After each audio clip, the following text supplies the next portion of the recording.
2007 Don't take it personal, but these bottles is personal. If you plan on sipping it, then I'm planning on hitting it. It's the devil in the flesh with the bezel in the legs. I get sex, might settle for checks. See a player like me going straight for the mattress. I had them all, an R&B chick and the actress. I've been at this, I moved on the atlas. Come to the crib, got your missus doing backflips. I'm getting money, I'm about to blow. That's my Monday, don't call me the Sunday, ho. Hit me on the IM if you wanna slide in the stay lace party, and we ain't letting guys in. My whole team got stacks, money green rubber bands, whole team got the match. I'm from the land to the mall, Chinese airs, the years of the dogs. So cheer up, boo, you don't wanna fight me. Deep down inside, you need a nigga like me. Ma, you need a nigga like me, girl. You need a baller like me, girl. You need a nigga like me. Travel OT and we could be freaks. That is on the page. You could go stream that right now. That is about 15, 16, 17 years old, but it's heat. New York City bounce. Got that old school drums heavy. Shout out to LV too. LV produced that. That's heat. I ain't gonna lie to you. That's heat. Unreleased. Now the second verse on that song, it is so unreleased that there's no ad-libs, there's no double ups, there's nothing on there, straight dry. Shit, baby. Yes, sir, No Game. We in the building. Shout out to No Game. We live. 100%. All right, so let's get into the show. We are rocking. All right, so if you wasn't here on Friday, we talked about Talking Antonio about it Brown. on Shea Baby TV. You put yourself in danger hanging out with clowns. When I found out the day you got locked up and everything for this shooting, you're hanging out with Aiden Ross and Little Pump, then you go to jail, I almost want to say you deserve it, fam. Shea Baby. That's crazy. I deserve it if I go get locked up hanging out with 6ix9ine or hanging out with Little Pump or Aiden Ross. No, we can do some work. I don't want to hang out with you. This is what happens when you hang out with goofies. That's a fact. So, if you wasn't there Friday, we touched on Antonio Brown getting locked up in Dubai. Now, we said this. If you hang out with Little Pump and Aiden Ross, these are goofies. They're not certified gangsters. These niggas are industry imposters. These guys are industry imposters. So if you hang out with these guys, right, and then you get locked up, you cannot be mad at the system. You hung out with goofies. That's that. All right, we're not going to stay on Antonio Brown too long. That's old news, but that is goofy work. Okay, this was crazy right here. Remember the song? Got dick from a layer off the New York Knicks. Remember that? Charles Oakley talks about that record. How do you feel about that record that Big made? I got a story to tell. They say it was about Anthony Mason. Well, yeah, when it came out, everybody was saying, yeah, this and that. But they were saying it was Mason. They ain't started saying it was like Fat Joe had said it and some other people. So I like Fat Joe. Why would you even say that about Mace? If he was here, you wouldn't, Mason's my man. But I ain't gonna even though he's not here, if I'm somewhere, I'm gonna step up for him. That's how I am. But they was just saying, yeah, everybody. Then they said Puffy said everybody started after he passed saying it was Mace. I don't know. Could have been. He was the only one, lived there from New York and whatever. I mean, Mace was out. So, but still, I ain't gonna let anybody just talk about him. That's my man. If you on my team, everybody can have all the bad criticism, but you can walk down the block and talk about it. Not in my face. So it could have happened, but I know if it did happen and they ain't do nothing to him, I know how Mace go. So if he looked somebody in the face and they ain't do nothing to him, he kept a crew with him. All right, so That record right there was big. I can't lie. When that, all them years, I always wanted to know who was Biggie talking about. He said, I got a story to tell. Let me pull that up. Let's pull that up. We're not going to play the whole record, but we're going to pull that record up. Just so y'all know what record it is. Okay. Biggie story to tell. This is the record that he was talking about here. Because this record was big, pause, when this album came out. And when they was playing this all over the radio, I was like, yo, damn, what New York Nick was this? This record.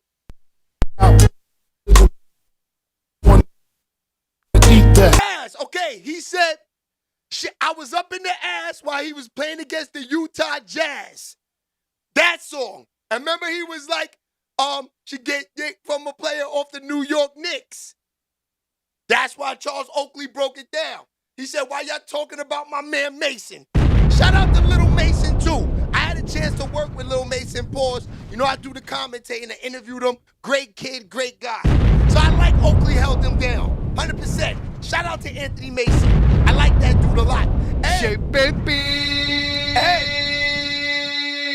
Not only was Mason one of them dudes from the Knicks, that team was killers with Patrick Ewing, Mark Jackson. Mason was running around the town where I'm from, man. He terrorized up here, man. Not like a thug. I'm talking about just riding around with the money, spending it. Westchester County loved Anthony Mason.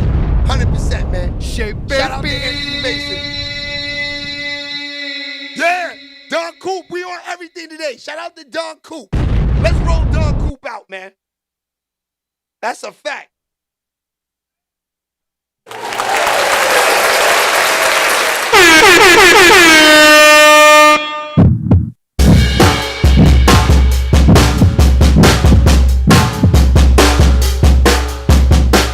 Roll my man Don Coop out. Shout out to Don Coop, 100%.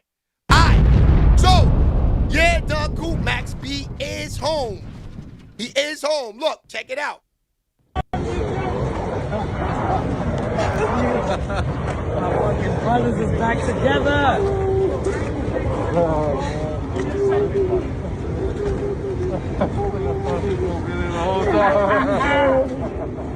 Nigga, it's over with, nigga. You good now. It's good. Let's go get that sandwich now. Quick here. So, Max B is home. I think he came home yesterday. They had a party for him and everything. The streets is going crazy. We're going to get into everything. Wack 100 talks about it. Jim Jones has an interview on it too. Doesn't say too much. He doesn't want to talk about him. Now, I don't choose sides. Jim Jones is my man, but Max B is home. Who want to see a nigga sitting in jail? 100%. Now, this is Max B right here. Hold on, before we get to that, why is Tekashi 6ix9ine running around, running his mouth about Blueface? He going crazy on Blueface. Yo, Wack, I know this shit, man, but look, I know I got a lot of face tattoos, but your man look crazy, like your man really got a baseball logo. Like, this nigga used to play football, like varsity, like, oh my God. Like, this nigga used to really play varsity football. Got the baseball logo. What else he got? He got the Chase. So he got the Chase logo. What's that? The Washington Nationals. He got the Washington Nationals. Oh my God, this nigga's from LA with the Washington Nationals logo. Nigga got the LV on the face, like, man, this shit is crazy. Nigga got YSL, like, I know he regret that oh my God, I just peeped the YSL shit.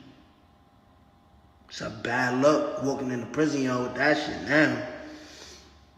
This nigga Crip got a 5, the tallies, the tally numbers, a 5. Should have been a 6. Crazy. Now, I gotta say, Tekashi 6ix9ine is kind of right, though, because I don't know if I want to put logos on my face without a check.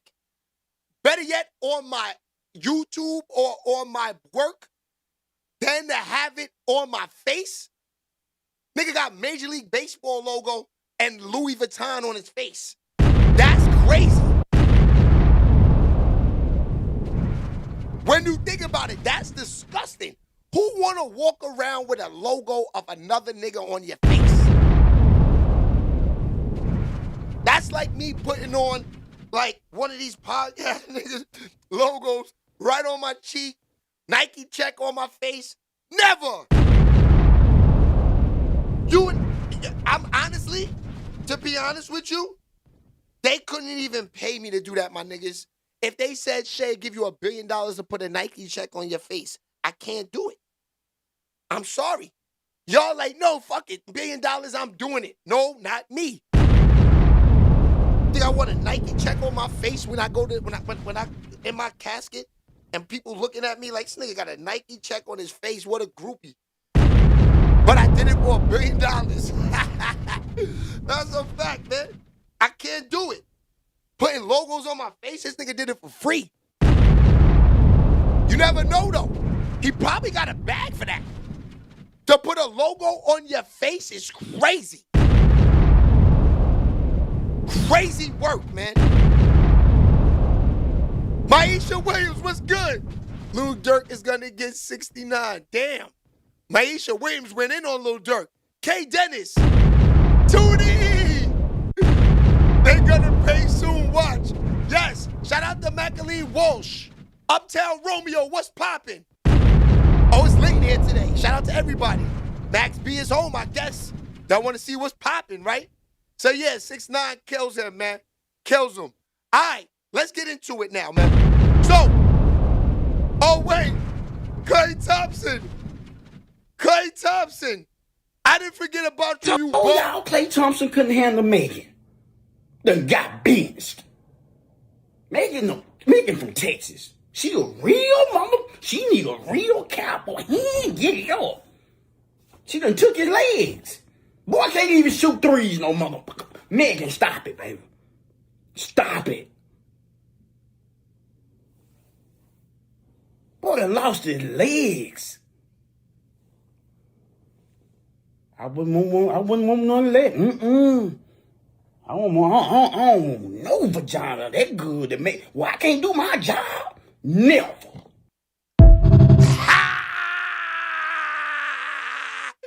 He said, I don't want no vagina that way I can't do my job.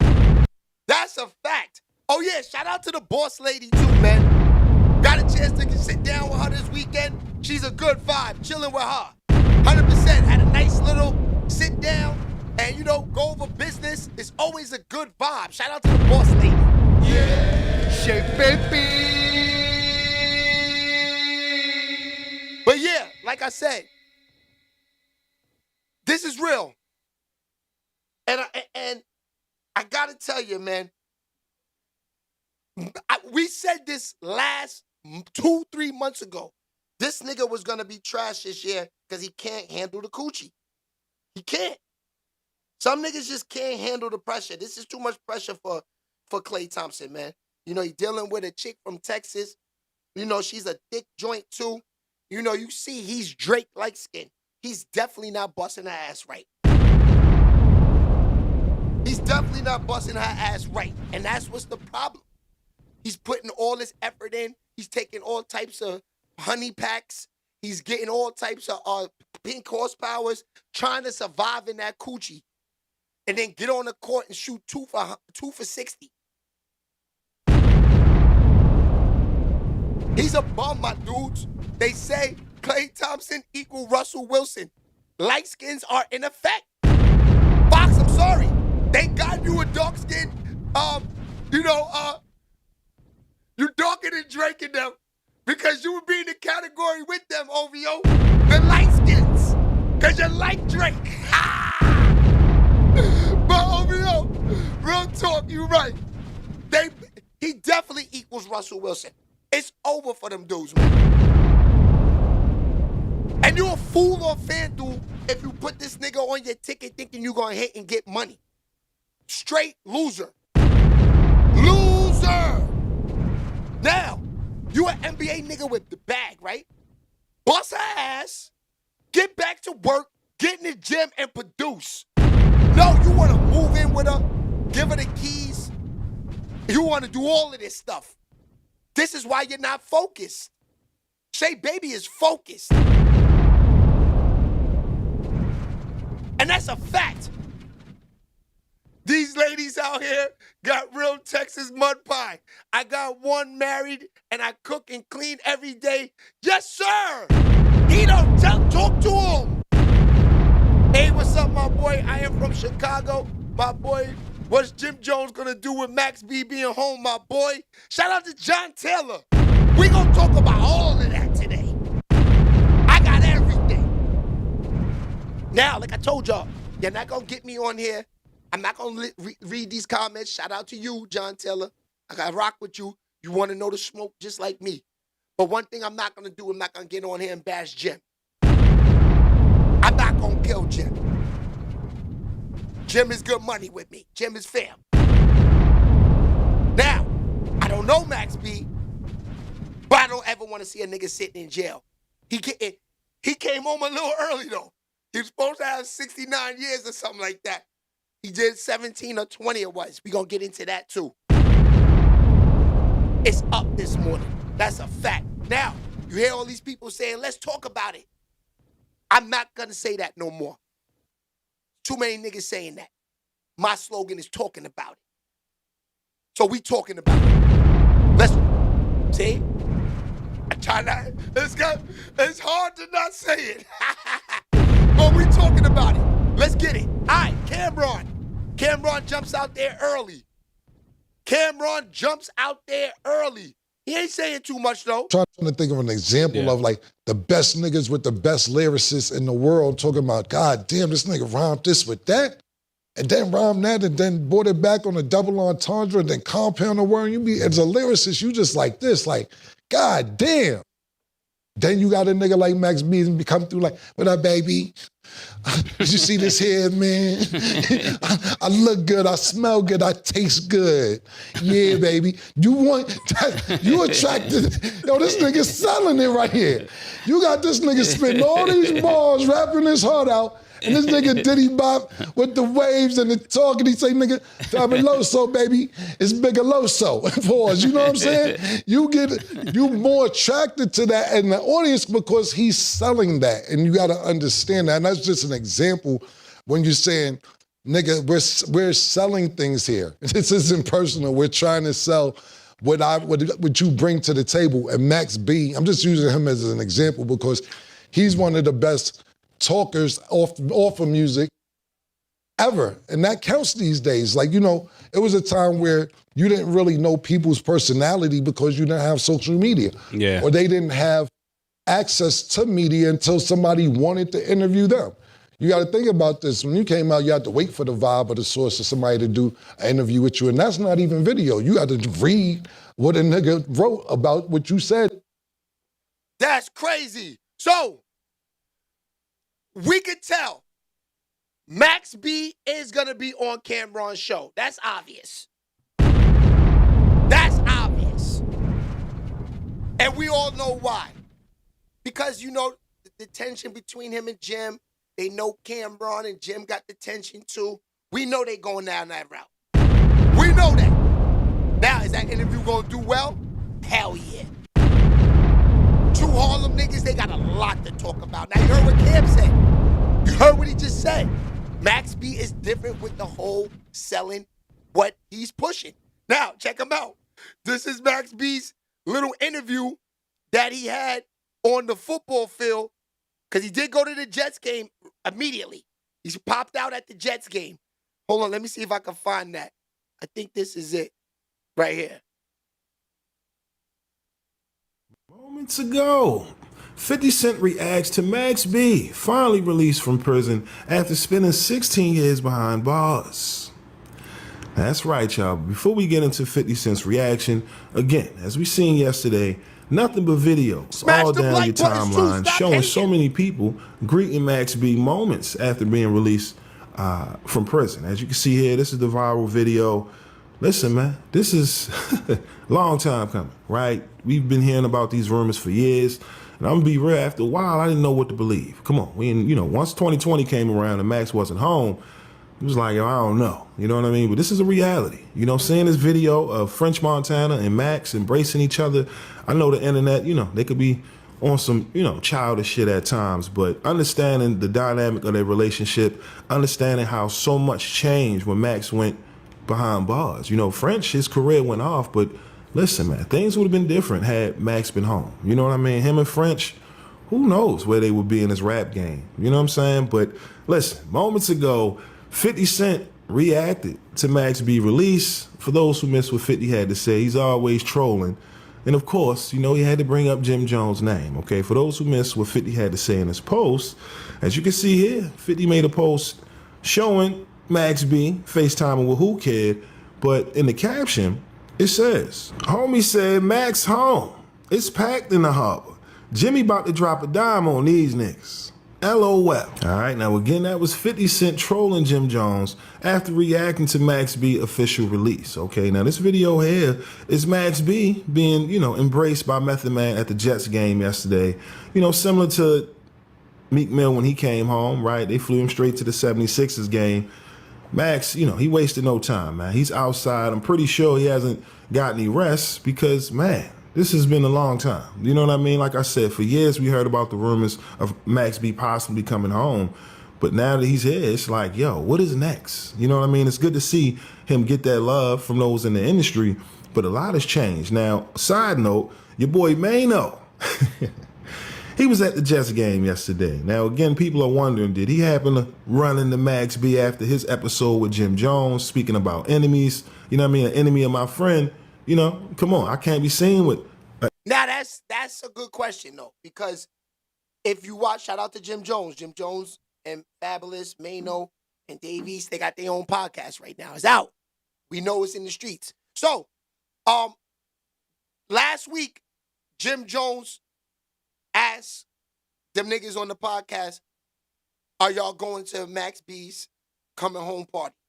And Mano said, you my brother, I can't do that. I respect that. That's what real niggas do. If you my nigga and you beefing with him, your beef is my beef, okay. We don't want to take to the streets. We don't want nobody to get killed. So, I can stay home that night. You my man. But, Mano's at the Jets game yesterday. Shout out to Mano. He's at the Jets game yesterday. There's no pictures floating around of him with Max B. So, there's nobody will know the truth but those dudes. But that is crazy. Oh, it's getting crazy, y'all. The industry's back. What a time to be in media, and we here. That's a fact. Enemy of my friend. That was the whole conversation. But coincidentally, Mano was at the Jets game. You know what I mean? Did he run into Max? I don't know if anybody was able to get that footage, but trust and believe, if there's any video footage of Max being greeted or embraced by Mano, best believe we'll see it. But people are already, looking at the optics. You see Max B right here getting the first interview, right, at the Jets game. I believe this was the People's Gallery. Shout out to them. But like I said, this has been one hell of a 24 hours for Max B, man. The question is now, what's next? The music game isn't what it was 16 years ago. I see a lot of people on social media not familiar with the wave, right? They don't understand he's the pioneer of that melodic rap, in my opinion. You know what I mean? Now, shout out to my man Gus. Shout out to my man GW. Gus Wills. You see me post this shit on Instagram the other day. He made a post that I actually liked, and it made sense. He said the YNs are wanna be so down, they're posting Max B and they're singing their lyrics, and they're like, baby girl, you wanna be down with the drip set? Then you gotta get your tip wet. Like that. They don't even know the lyrics. Pause. They don't even know the lyrics. They don't even really know Max B is. That's nasty work. Max B, I want to say, it was before he gets locked up, Max B is #1 in the game. #1 in the game at this time. He's killing in New York City. He's him. Him and Jim is running through the city. When he goes to jail, was it 2006 and 7? Then I put that record out that I just told y'all I dropped this morning. Nigga Like Me, featuring my man Sin, rest in peace. That's 2006, 2007 era. I'm doing music during these times, my niggas. I'm younger than these niggas, but I'm doing music during these times. You know what I'm saying? I see what's going on. Them niggas was outside, niggas making hits. I ain't gonna hold you. Hits. So, you know, I kind of want to say that right now this is epic with Homeboy being home, Max B. The A Boogies, the Raw Waves. Listen, you wouldn't have got those artists, you know what I mean, if it wasn't for Max B. You know what I mean? Having that signature sound. Because again, I know a lot of youngins that's on social media, they're asking, who is Max B? Well, do your homework. You'll see. You know what I mean? Definitely has his own authentic sound. And already, you see him in the studio with French Montana. So you can expect to hear some new music from Max. And I'm curious to hear how he sounds. You know what I mean? You know, it doesn't always, you know, transition well after so many years not being in the limelight. But I'm curious to hear just, you know what I mean, how the music sounds. Because, again, so much has changed in the rap game. And to be honest, you know, with the streaming, a lot of artists are not being paid. Okay, so again, I'm just curious to see what's next for Max B. But in the meantime, everybody's just celebrating Max B. Max Bigavell finally home, man. God damn, this is crazy, y'all. But y'all let me know. What are your thoughts on 50 Cent trolling Jim Jones, right, after seeing Max B officially home from prison? Again, you know, do you think that Jim Jones and Max B could possibly put all this behind them? Because, again, we see Jim Jones constantly, you know, shoot down Mano, trying to piece it up between him and Max B. But now that he's finally home, listen, I'm pretty sure that the conversation, Max B's name will pop up again on another episode of a Let's Rap About It podcast with Jim, Mano, Dave East, and Fat. But again, y'all let me know your thoughts on the Max B controversy down in the comment section below. But with that being said, that's all I got for y'all today. Again, my name is Sensei Rip. Till next time. That's a Peace. fact. All right, so Mano. This is a good question, and this is real. Can these guys put this behind them? Now, I hope they could, because that sound with Jim and him is different. Now, I like him in French too. I like him in French too, because him in French is the original sound from the Mud. But the real Mud is Jim and Max. That's the real Mud. This is my joint right here. I gotta get to it. We gotta get to it. This is a banger right here.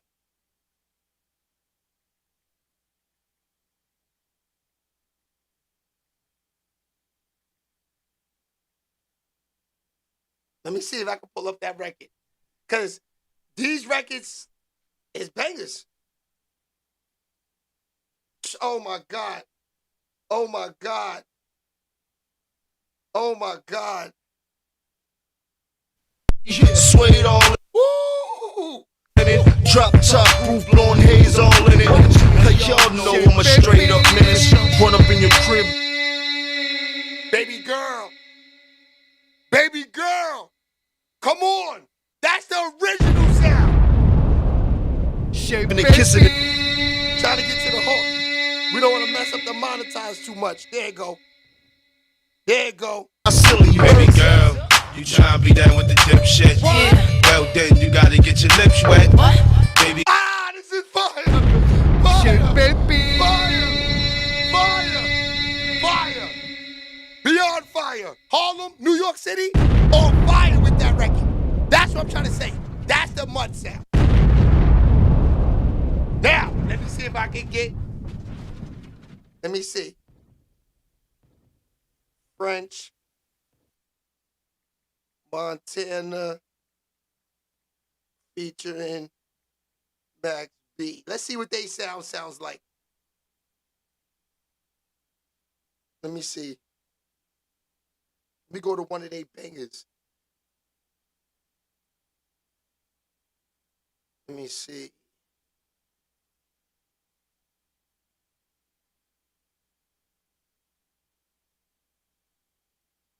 I don't know. They have so many. Let's see this one.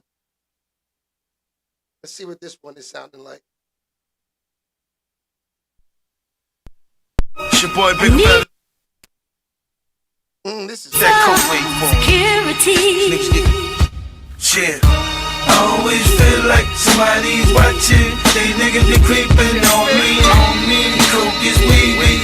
When I was locked. Oh yeah, we lit today. Let's talk about it. Yeah, we got it. Max B is home. That French Montana Max B sound was crazy too. Niche, what up, boo boo? Get shot award and you nominated. Hollow tips leave your head discombobulated. They found drugs in the. I can't lie, they sound was crazy too. In the what? I ain't conversating. You see the feds on me. What happened? Caught a gun with a body from son that had it before me. Fire. So like I said, I hope they can put that behind them, pause, because both of them have that sound. Max B could be winning with both sides. I ain't gonna lie to you. Because Jim is viral enough that if him and Max had a record, it would be crazy. Yeah. But I don't think that's gonna happen.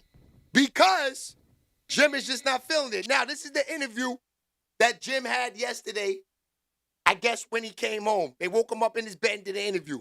Let's listen to it. Getting back to French and Max, will you work with Max B when he gets out? Max B. Okay. Max suck dick out of here. All right. Okay. Has that conversation even come up though? No, people don't play with me with that conversation. Ain't nobody can tell me nothing about that. That's the first thing I say. You heard? Okay. That's how you feel. That end the deal for anybody. There ain't no Max talking about conversation. Period. Okay.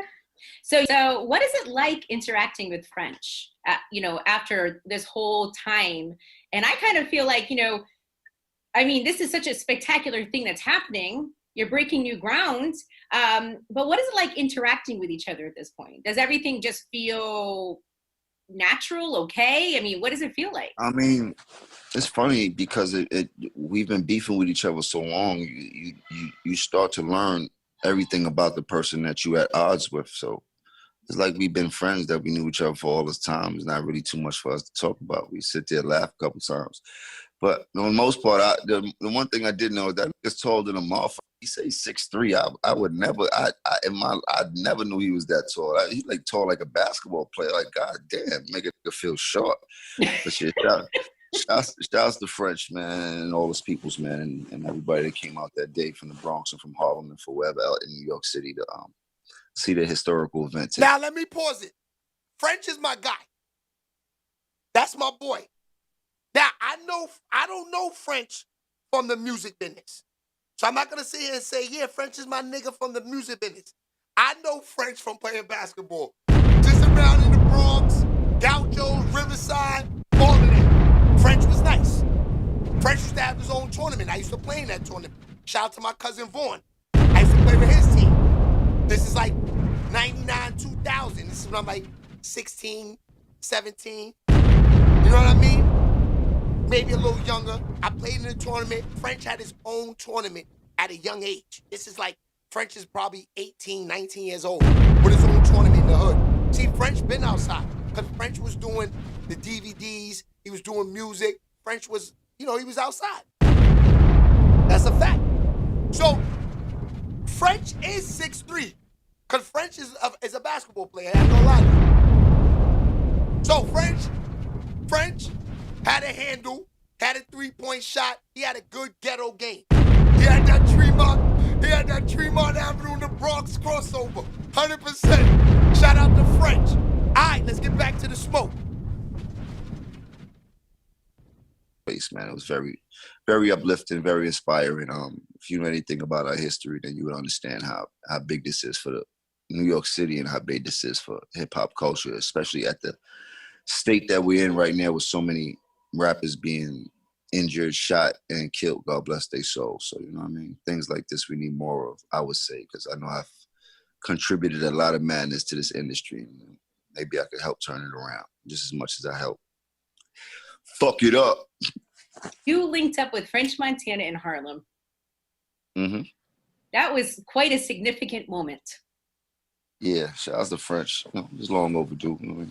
some things take time. Some things take more time than others. But at the end of the day, we was able to put our best foot forward and approach the situation like grown men. And, you know, hopefully there's a lot more good to come from something like this. Shout out to J Baby in the building. I think that this is spectacular. I mean, you even were recently featured on CD5. I mean, you're like working with French musically now.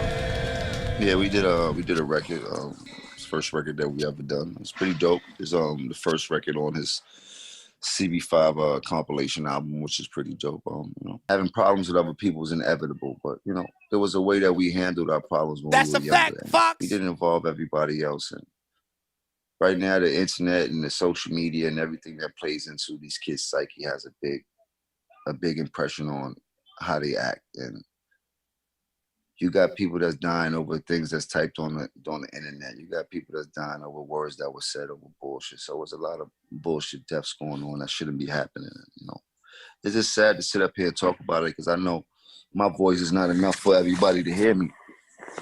And as much as I have an influence, I don't have enough influence to make this shit stop overnight, and that's sad.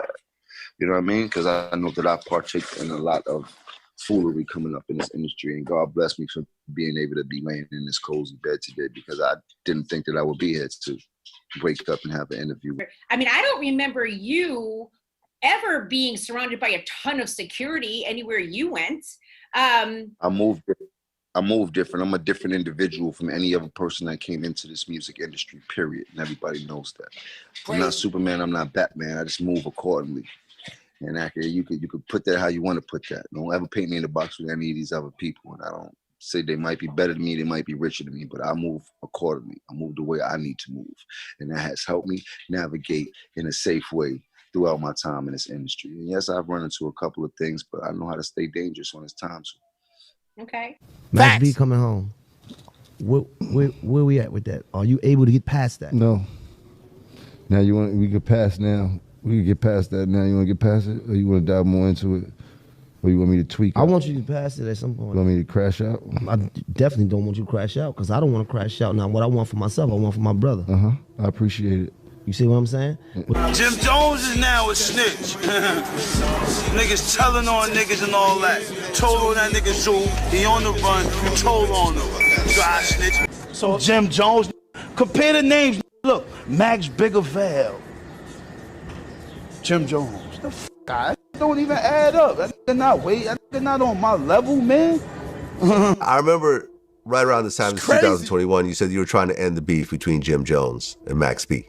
Yeah. Is that squashed? I put it in the air. It's up to Jim and Max. You know what I'm saying? Well, Max is locked up, man. Yeah, I mean, at the end of the day, when I speak to Max tell me he got more shit to worry about.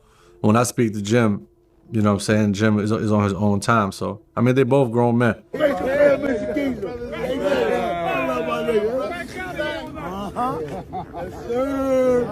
What's that, Max? Oh my goodness. Look at that. We on real time. They got that point right. Real time, baby. This shit dancing like Chris Brown. Max B, at some point you were assigned to Jim Jones. Never bite the hand that feeds you. Too many unloyal kingers. Roger. Tell these kingers. Subscribe to the Prophet channel. They got you. Crazy. So, yo, I don't know. I think it sounds like it could be Jim Jones that don't want to put it together. Because I think Max B, I don't know. It's tough. It's tough. Them boys is nasty work. It's tough. All right, so we moving right along. It's moving smoothly. All right, this is him. This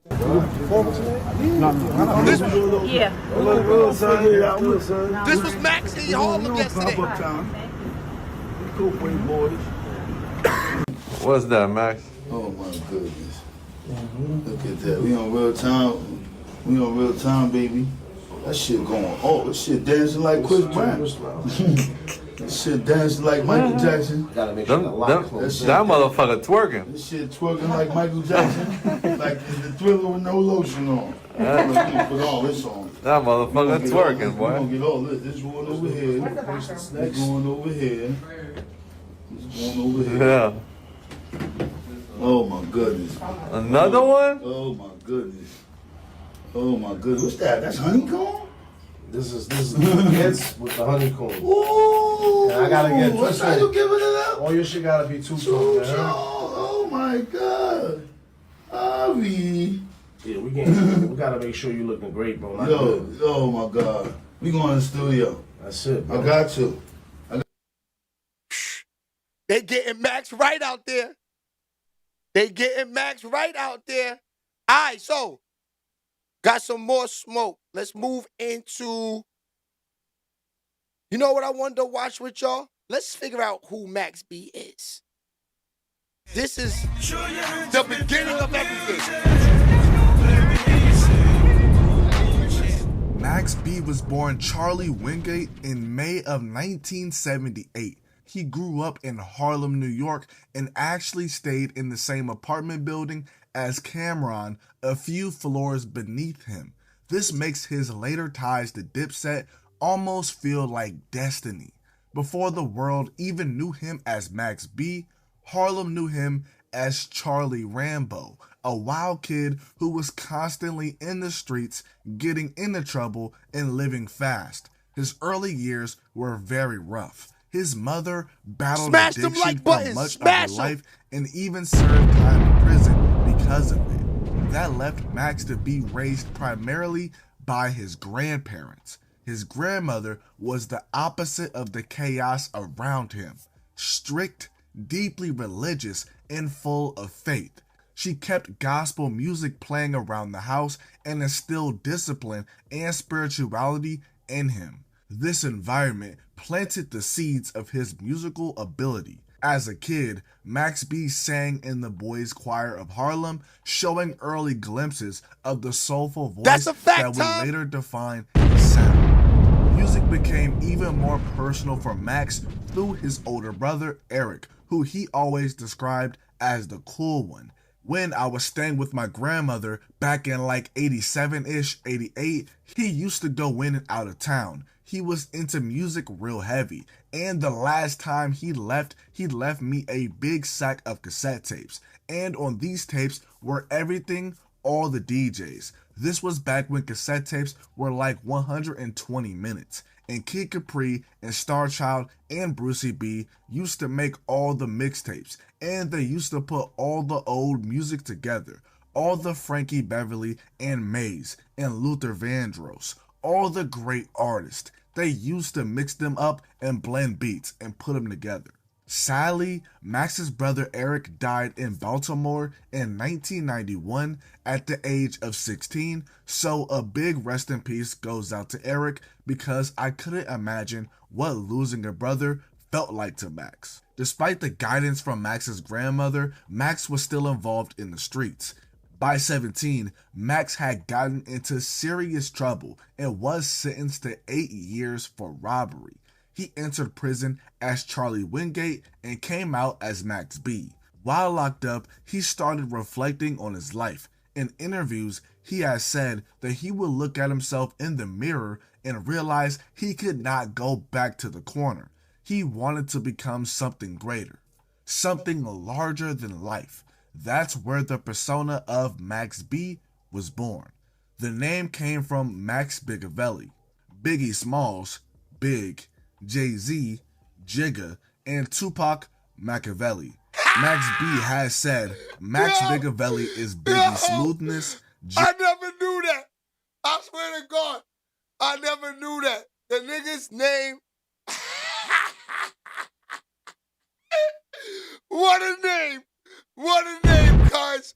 Max Bigavelli, Biggie, Machiavelli, and Jay-Z all in one. I gotta give it to Max. That was creative. That was creative, my dude. 100%. Flash and Machiavelli's Rebellion, all in one. After serving 8 years in prison, Max B came home around the early 2000s, determined to focus on music. A friend brought him to the studio, and the moment he got in the booth, everyone knew he had something special. But just as things started moving, he got hit with another setback. Max was arrested again on a parole violation. He spent about 10 months back inside. In interviews about this time in his life, Max said that he needed this because he wasn't ready due to being heavily distracted. Before going in for 10 months, he reached out to his childhood friend Cameron because he wanted to go all in with music after he got out. He said, yo, Flea, you know how to rap now. Let's get this shit clicking like Dorothy's heels. I said, yo, I laugh like that because I couldn't take him seriously. Because this is my man. He from my building. I'm like, you rap now, Max? I mean, Charlie? He like, yeah. My name is Bigger Valley. I said, Bigger Valley? I couldn't even take Max serious because I didn't see the potential because... Hold on, y'all. I'm not God. I don't... We gotta stop. Stop it. The GOAT is in the building. Brian. And Brian comes in spending money. Roll him out.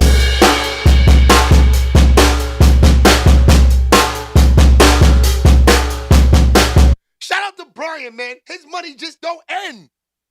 Word. That's how you gotta live. Brian is getting money out here, man. Shape baby. Shout out to Brian. I just didn't see it because I fuck with him. And I didn't hear him rap at that time. I never heard him rap. So I guess Jim, some type of way, got with Max. I don't know how Mike Bruno got with Jim and they got together. So Jim called me like, yo, I'm gonna fuck with Max B. And I was like, yo, go ahead, do your thing. I didn't know it would be this type of situation. I'm just being totally honest. I didn't know. The other contacts Max B had was with Mike Bruno and Jim Jones, who was a part of Dipset with Cameron. Max came home in January of 2005. By the summer, he was down with Jim Jones and his Bird Gang label. According to him, he received a 6-figure advance and started working on records like Confront Your Babe, Baby Girl, and G's Up. Yes! All of these records ended up on Jim Jones' sophomore album, Harlem, Diary of a Summer, which was released in August of 2005. It peaked at number 5 on the Billboard 200, selling 74,000 copies in its first week. Max B's smooth singing, melodic hooks, and wavy delivery gave Jim's sound a new edge. Soon after, Max was featured on Cameron's diss track against Jay-Z, You Gotta Love It, and in that same year, he released his own debut mixtape, $1 Million Baby, in 2006. Climb on top and make love to me. I make you delirious. Shake baby. This was also the year that Jim Jones Presents M.O.B. Members of Bird Gang was released.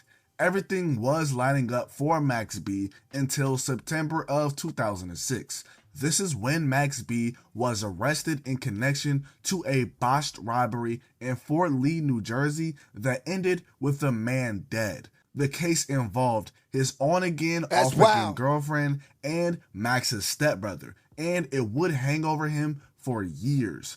I'm not going to go too in-depth about the case in this video. What I will say is that Max was not there when the robbery went down. But prosecutors argued that he planned and directed the setup, making him legally responsible for what happened.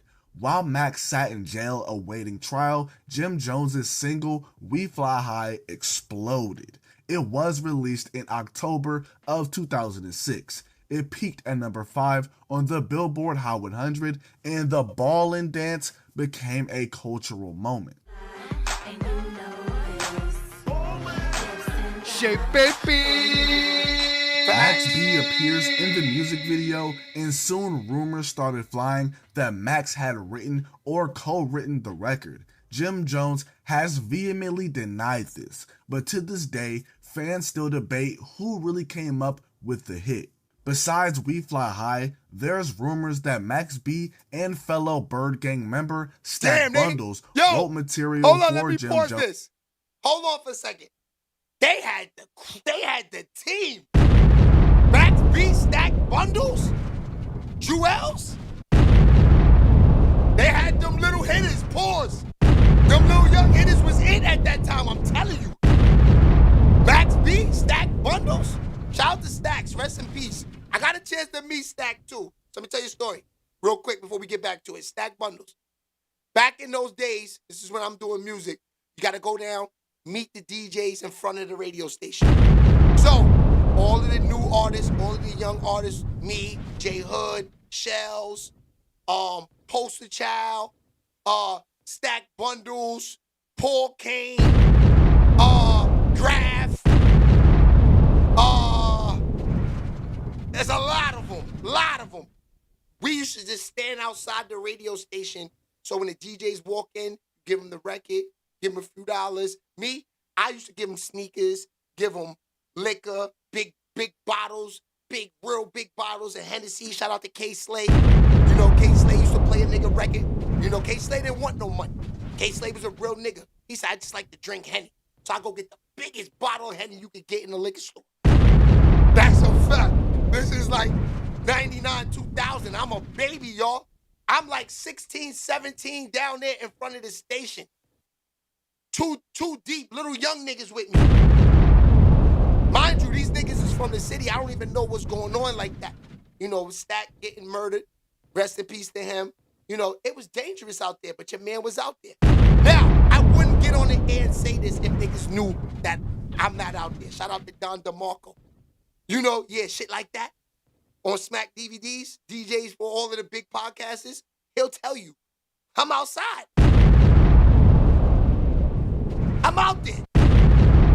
So I meet Stack Bundles. Good dude. Me and him was supposed to do a record, and then he got, you know, unalived maybe like 2 weeks later.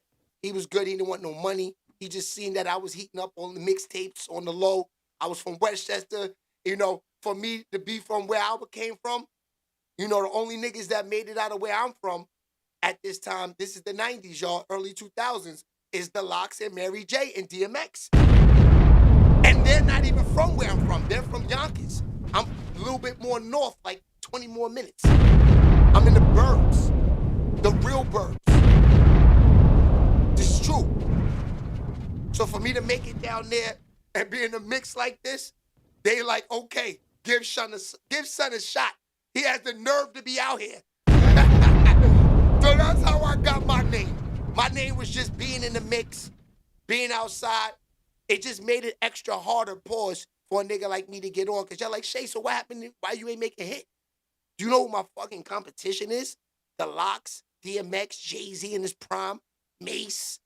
I'm a baby. These are the niggas in there going to be 30 years old prime. I'm learning from them. This is the truth. You know what I mean? Nah, I'm not from New Road, Sean Harris. I'm from up there a little bit more north, like the White Plains area. Over there, I don't get my exact location, but I'm up there. You know what I'm saying? So that's real talk. You know, look.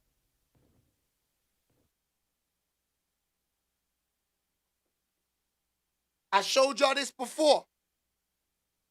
This is a vinyl with me and Paul Kane. See the name on there?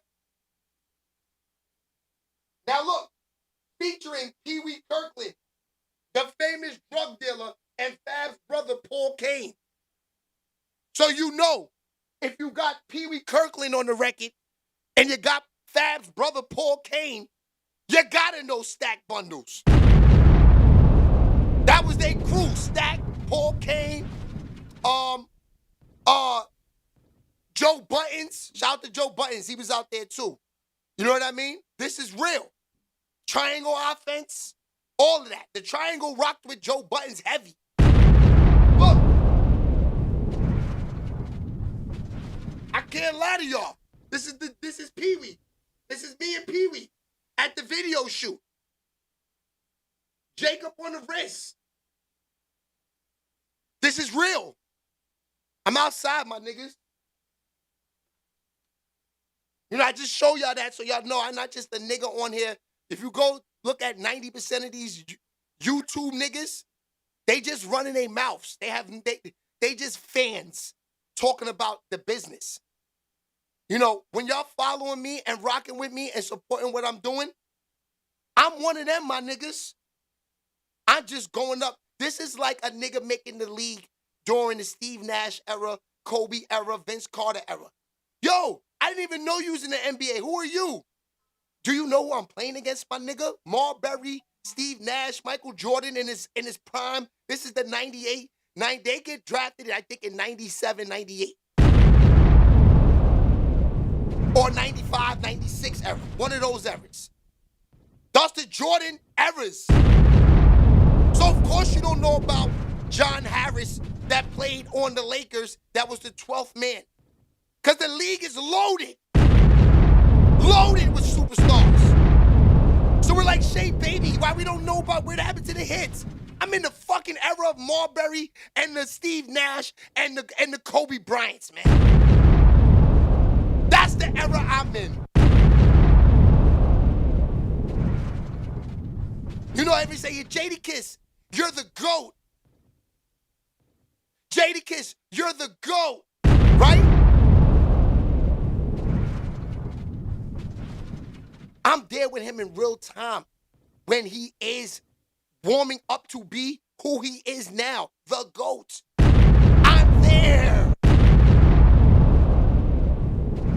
And that's real.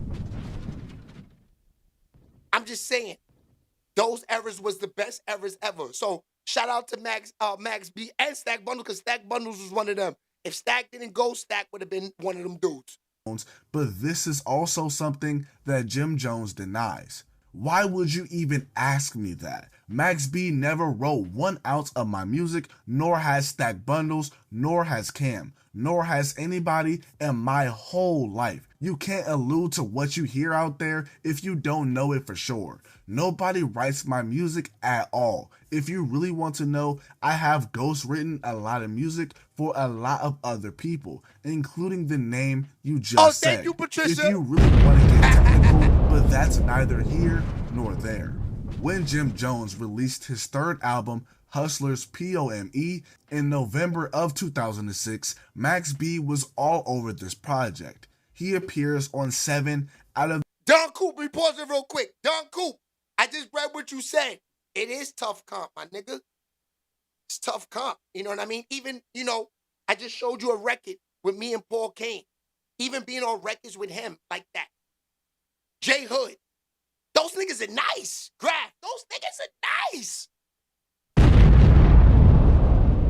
Now, this is the craziest thing about all of this. They don't know this. They probably the first time they hearing me say this, because I don't rap no more, so I can admit this now 20 years later. I'm in the game of fan. I know who all them niggas is. They starting to learn who I am. They already fucking up the mixtapes. Max B, Paul Kane, J Hoods, and all of them. So, the competition you're talking about, Don Coop, the Kisses, the Fabs, all of those nice goats and all of them guys, right? Those guys are in their own market. Now I gotta compete with them niggas to even think I could be on a level with them niggas.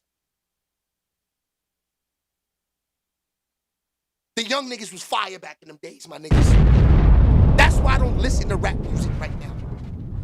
These niggas from Mississippi, from Atlanta, they nice. These new YN niggas is nice. No.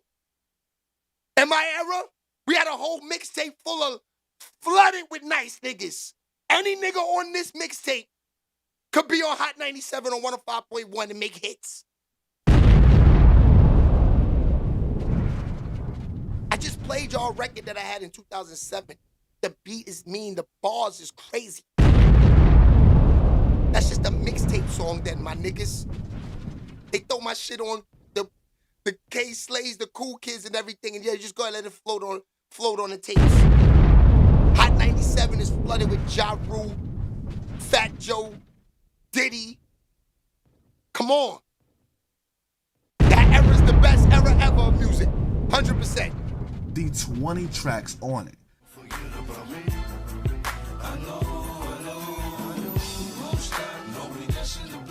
By 2007, Max B was out on $1.5 million bail, Shout which out to he House said over he there on scraped Facebook. together by selling his publishing rights. my current manager now, her name's Jalay Moore. She bailed me out. How much was your bail? It was 1.5, but then when we came up with it, they made us go back in and put up another joint. So it really came out to $2 million. Okay. But it was 1.5. So where was Jim? It was $2 million. It was $2 million property, and then I needed like 10% cash of that. So we came up with like 6% cash of that. That's what Jim came in. But he didn't pay. That wasn't his cash. Like I had to give up songs for that cash in exchange. Well, wait a minute. So what was the video with him counting the money, saying he was about to That was the 10% worth of cash he was coming to get me with. I know you don't think he was counting $2 million. It's not right there with no money machine, like right there before he was. It looked like juicy like that, but that's how he make it look like it's extra. But you know. Are you cool with him? Are you cool with him? No. How'd it go from? I wouldn't say that. How'd it go from sweet to sour so quick though? Cause dudes don't care about me. Dudes want me to work for free, and I got responsibilities. Like I'm 30 years old, you know what I'm saying? I got a son. Like I need money too. Like dudes want me to work for free. You know, dudes got accustomed to that. You know what I'm saying? When I came home, I had a little buzz. Dudes like, yo, Max, man, what's up? Like you gonna go back to working for this? How long were you in jail? On this one? Yeah. But the success of We Fly High changed the dynamic between him and Jim Jones. Max felt underappreciated and underpaid, claiming he was only getting $300 a show while helping write and perform Jim and Bird Gang's biggest songs. They was under this impression, I think they all adopted this from Cameron, they were all into this impression that the new guys must pay the dues and they don't deserve this, and when they go out on a show, they only get $300. I'm like, what the F? Are you effing kidding Smash me? them like buttons. I'm like, Come on, number stop one, hating. I do all the effing records around here. Number two, all the records we producing in the studio, these are effing singles you putting out. Radio spins. Where's my stuff? Why when I go perform at a show and you making excess amount of dollars, you making 10, 15 grand, how the F is you giving me $300? I'm doing 8, 9 effing songs. I'm out here sweating too. When you got drama and beef in different cities and MFers is throwing chairs on the stage, they throwing that ish at me too. I want money. This is what all the beef starts stemming from. I always needed money. I'm like, I need money. I can't live off $300. Nah, man, you gotta pay me accordingly or let me make my own money. Let me get my own manager or assistant. Let me book my own stuff. I'm the cheese on the text, choke, strap me screaming, I'm so high, I'm so high. Max felt that Jim Jones was trying to hold him back, while Jim reportedly saw Max as unpredictable and difficult to manage. Then tragedy hit when Stack Bundles was taken out in his neighborhood of Far Rockaway, Queens in 2007. Max took the loss hard. He believed Bird Gang could have been the next G Unit or D Block if egos had not gotten in the way. By 2008, Max B officially left Bird Gang and began working with French Montana, who was running the Cocaine City DVD series at the time. French said aligning with Max gave him credibility and reach because Max B was the hottest in the streets. That same year, Max B launched his own collective. Y'all heard what Green. No Game said, This double is tap. We also need the 100 year likes. Let's that get Max to it. adopted the strategy of literally flooding the streets with music. He dropped about 9 projects in total, and that's not counting how many features he did. He also signed a 3-album deal with Amalgam Digital. When the deal was announced, the beef between Jim Jones and Max B got extremely personal. Max alleged that Jim Jones' longtime girlfriend Chrissy, quote unquote, touched it in Miami. Shout out to Chrissy, I love you, baby. She touched it in Miami. This made the beef between Jim Jones and Max extremely personal. That was crazy. Max B dissed the couple pretty much any chance he got, accusing Chrissy of infidelity. Miami, she touched it in Miami. Told me an opium, she love it in her fanny. Another point of contention in their beef is that Max B clowned Jim Jones for not having as much success with Bird Gang after he left. Max B and French Montana hilariously clowned their 2008 album, only selling 16,000 copies in its first week. That shit went treadmill. Doing the whole treadmill. 16,000 the first week. Shit went nowhere fast. Max also felt that Jim tried to replicate his style in his music. One song that a lot of people point to, which has gained a lot of traction the past year due to becoming sort of a meme, is the song More Than a Hustler. Can't tell me about no hustler. I'm stunting on these bras. But Max B was really in an awful position because though he left Bird Gang, Jim Jones still owned his publishing. MaxiPad, he's like Finding Nemo right now. Where is that stuff? Actually, he is on the shelf right now, next to my Nike boots. We ain't never letting him come out. This furthers the accusations that Jim Jones was blackballing Max B.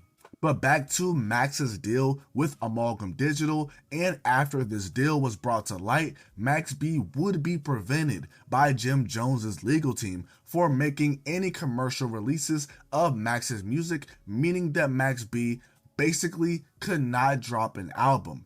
But this did not stop Max. He kept flooding the streets with tapes. His voice, his slang, his laugh, and his wave made him one of the most original personalities in hip-hop. Then came 2009, the year that everything caught up. He dropped the now classic Coke Wave with French Montana, one of my favorite mixtapes of all time. I'm in the ghetto every day, and ever since this little beef, I took that man to every day. Max B was also way ahead of his time with his mixtape Quarantine, which also came out this year as well. But in June, everything caught up to Max. He was found guilty on 9 of 11 counts in his case.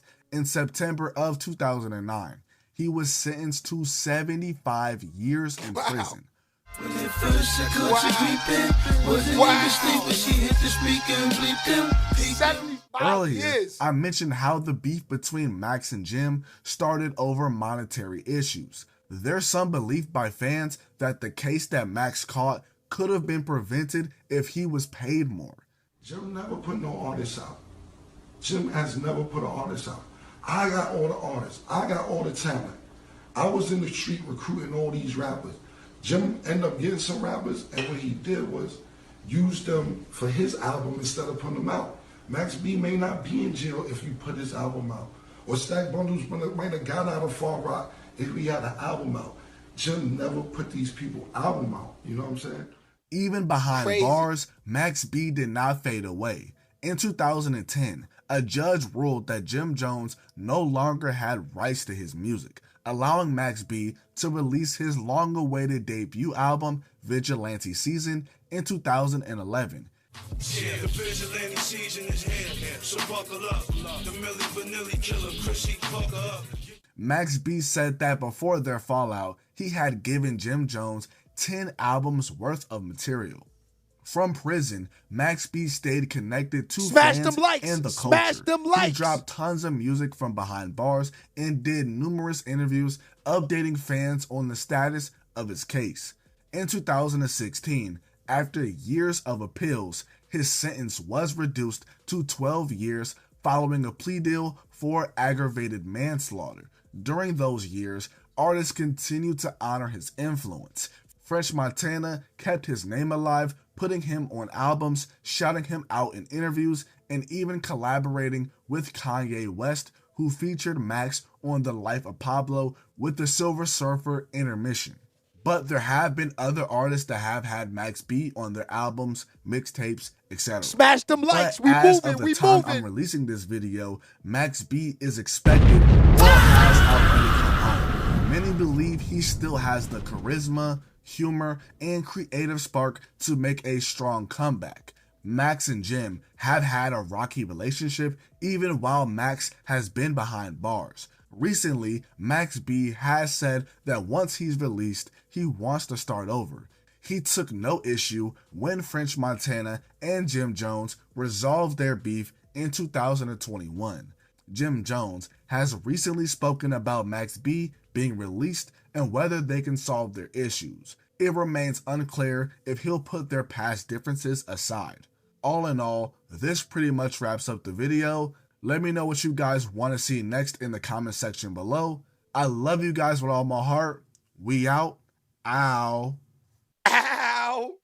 Yo, Max B is crazy. Now, Max B, I mean, listening to what Homeboy's little vlog was on Max B, you know, just finding out so y'all know who Max B is. You know, it's tough because, you know, I heard, you know, another dude, TA, you know, he say Fat Joe giving him $300 to perform to. You know, when you hear things like that, that's crazy, man. You know, like, what can you do with $300? You know what I mean? Like, it is nasty. So, you know, he has a leg to stand on for why he was mad. But, you know, I just feel like, you know, the separation of people in the music business is always over money.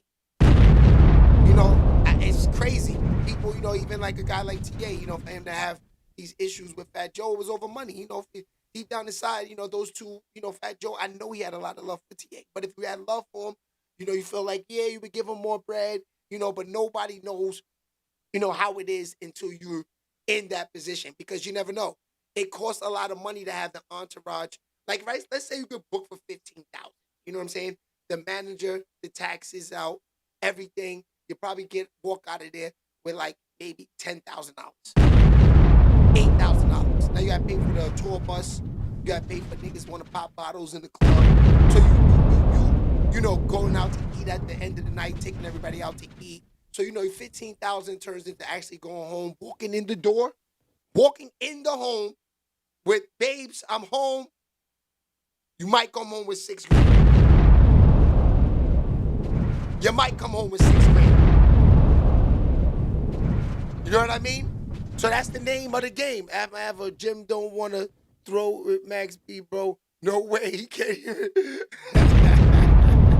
Hey man, you don't want to shoot the 5 with Max. Yeah, Max straight out of jail. He's in shape, right? Not Jim in shape too, though. Y'all know Jim work out a lot. Shape, baby. Crazy. It's wild out there. All right, let's see what this is.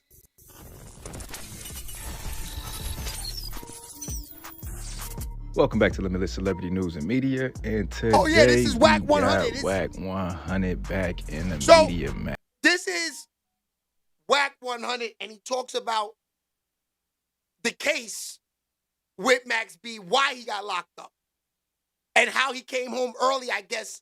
He said he got 75 years. He only did 17 or 20. So he was lucky to come home.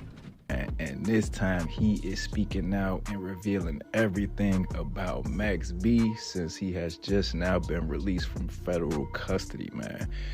Wack 100 is on record saying Max B definitely snitched, and there's no way possible he can get out of his sentence and get released when he had 59 years remaining on his prison sentence, and now he is a free man being picked up by French Montana man at the prison gates now that he has officially been released.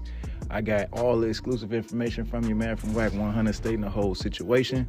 So before we get into this video, definitely make sure you hit that like button. If you're not already subscribed, definitely make sure you subscribe with post notifications turned on.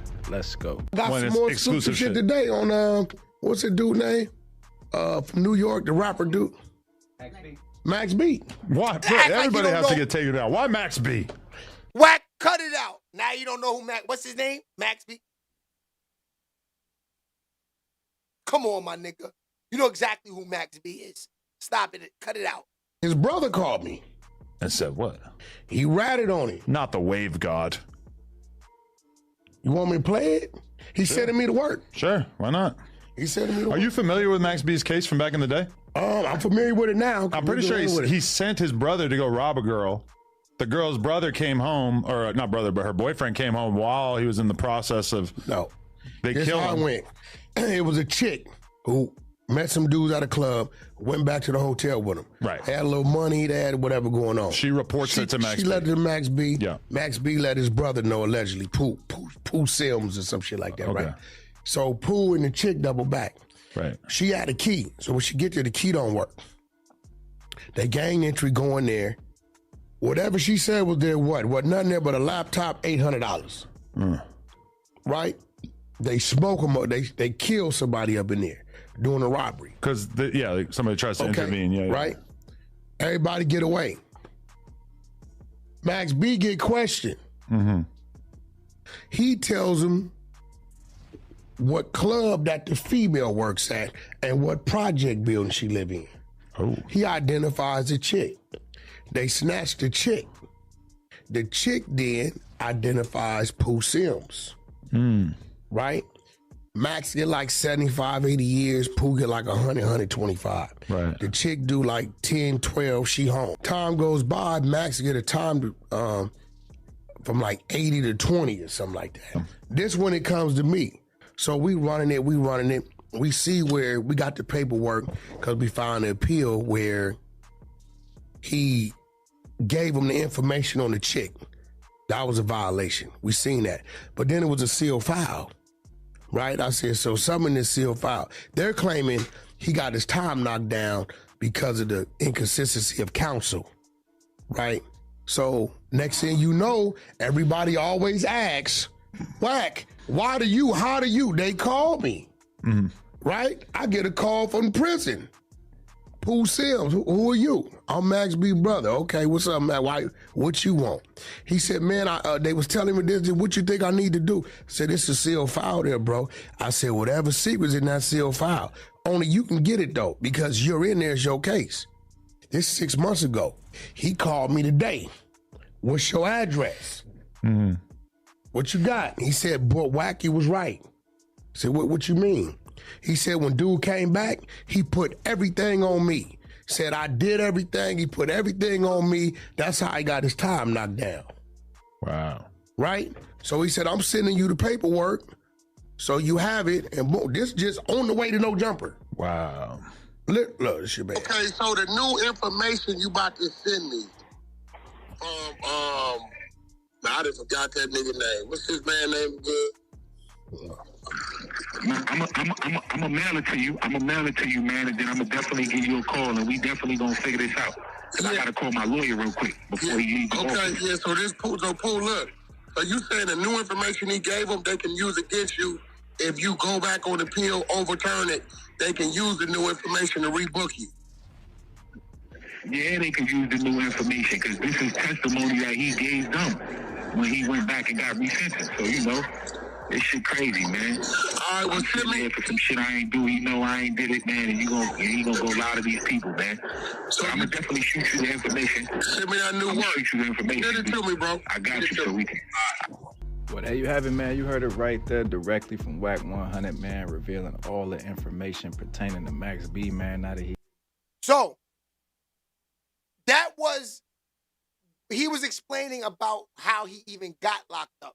Now, Max B, a lot of people are saying here he got set up. This had nothing to do with it. Shorty and the dude went and did this on his own. He just knew them. Who knows? Who knows? But a lot of that stuff been going on. You know, the setups like that, the lineups. I watch 48 all night long. That shit happens at least 100 times a year. That's why I don't go to clubs, and when I do, I don't. That won't happen to Shay. Because I'm not bringing, I'm real scary when it comes to women. That's a fact. I'm real scary. So homeboy was thirsty. He let Shorty line him up. That's, you know, rest in peace to him, the one who got killed. You know what I mean? But yeah, it's crazy. Different. Now this guy right here, I don't know his credibility too much on the internet, but he is lit. This dude right here. Man, what's up, everybody? Welcome back to another episode of EOS. He talks about 1090 Jake. I'm rocking with y'all. 1090 Y'all Jake. rocking with me for this video. We're gonna be speaking on New York legend Max B being released from prison after what, 16 years? Let's jump right into it. Let his kids go. Where's daughter?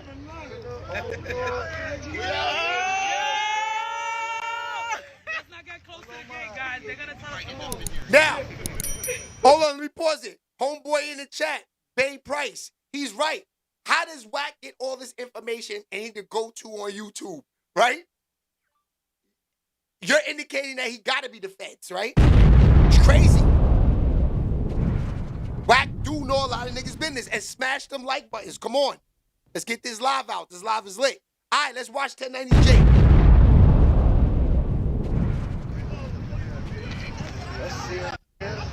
Hold up. Let little Sharon get in there. Let little Sharon get in there. Where little Sharon at? I'm gonna get on the phone. Hold up. Yo, them jeans ain't tight enough. He said them jeans ain't tight enough. This is a beautiful moment, man. Getting to actually hug your kids on the other side of the fence after 16 years. Y'all saw how he kind of like got hesitant too with his daughter, because that's father and son is one thing, but a father and a daughter, I just feel like it's a different type of love. It's a different type of embrace. And he was definitely like, he took that second before hugging her. This is a beautiful moment right here.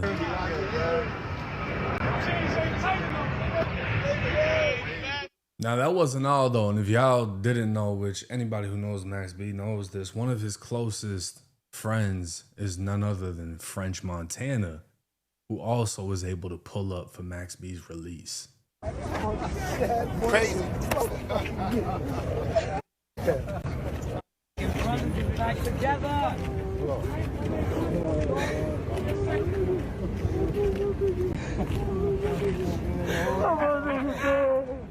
Yeah, they finally did it. Finally did it. They finally did it. Good. Let's go get that set. They finally did it. We going to Morocco. We going to Morocco. We going straight. We going straight. He talking about we going to Morocco. Now y'all gotta understand, this is dope right here. Even though I paused it at a crazy moment. Let me. Classic. No, it didn't even get no better. This is a dope moment. You gotta understand that friendship goes back longer than a lot of my viewers have been alive. Maybe not for this video, because if you clicked on this video, you're gonna be a little bit older, right? Because Max B was before me. You gotta understand, he went down in like what, 2006?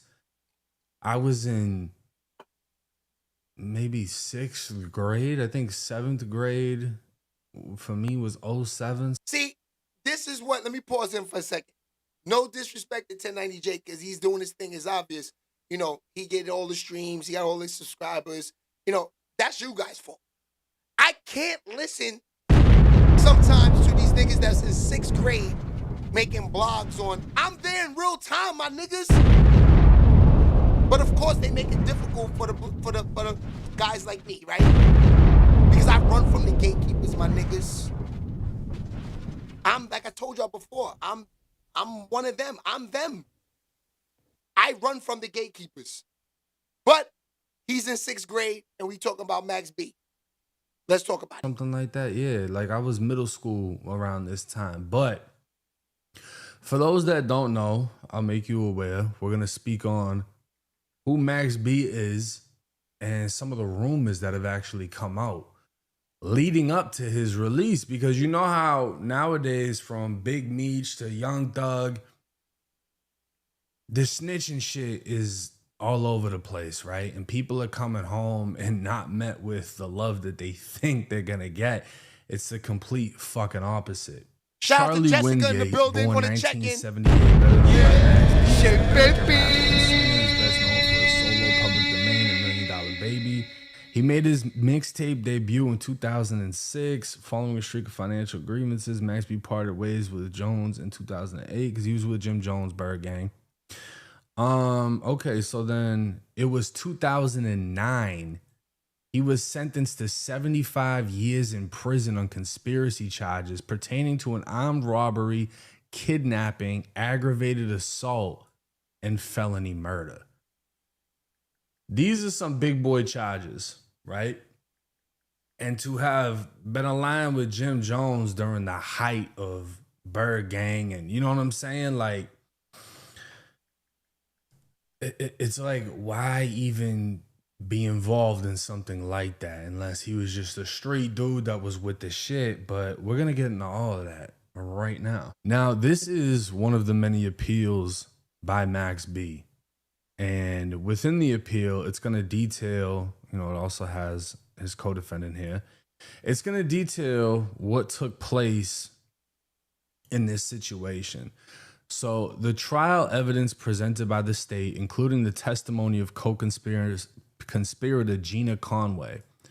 Now, Gina was Max B's girlfriend at the time, and we'll get into this. Max B and his co-defendant, who is his stepbrother, were 28 and 21 years old in September of 2006. So it did happen in 06. Smash them likes. We doing good today. Smash them likes. People knew them as brothers, but they may have been stepbrothers. Max B's on and off again girlfriend, Gina Conway, was an exotic dancer at a Bronx club in Sin City. One of the victims attracted to her precipitated the events that culminated in another victim's homicide. So more or less what the situation was, Max B's girl was a stripper. She meets a rich dude and she puts Max B onto the lick. Yo, this dude's got mad money. He's driving around expensive cars. He's got Louis bags with mad money in it. Max B is like, all right, bet. We're going to get that done. It was supposed to be a robbery. That's all it was supposed to be. But as we all know, when these things take place, they don't always go according to plan. The two victims, Alan Plowden and David Taylor, were partners in a criminal enterprise that included mortgage, real estate, and credit card fraud. They drove expensive cars around New York City, and Plowden often carried a Louis Vuitton bag containing cash, sometimes as much as $40,000. Crazy. In September 19, 2006, on the Bronx, Plowden noticed Conway standing across the street. He introduced himself, then took her to a bar where they had a drink.